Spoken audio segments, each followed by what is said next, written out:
ઉત્તરાયણના VIP circle પાસે silver business પોઈન્ટમાં મંગળવારે બપોરે કોમ્પ્લેક્સની પાછળના ભાગે આવેલી મીટર પેટીઓમાં શોર્ટ સર્કિટથી એકાએક આગ ભભૂકી ઉઠી હતી. આગની આ ઘટનામાં શોપિંગ કોમ્પ્લેક્સની દુકાનોમાં 87 જેટલા મીટર બળીને ખાખ થઈ ગયા હતા. આગના કારણે ધુમાડો વધુ થતાં શોપિંગ કોમ્પ્લેક્સને ખાલી કરાવી દેવાયું હતું અને ગણતરીની મિનિટોમાં આગ પર કાબુ મેળવી લેવાયો હતો.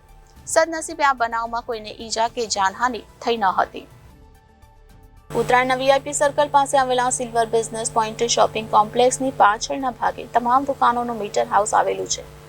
મંગળવારે બપોરે મીટર પેટીમાં શોર્ટ સર્કિટના કારણે અચાનક આગ ભભૂકી ઉઠી હતી અને એક પછી એક 87 જેટલા મીટર આગની લપેટમાં આવી જતા તમામ મીટર અને વાયરિંગ આગની લપેટમાં આવી જતા ભાગદોડ મચી ગઈ હતી.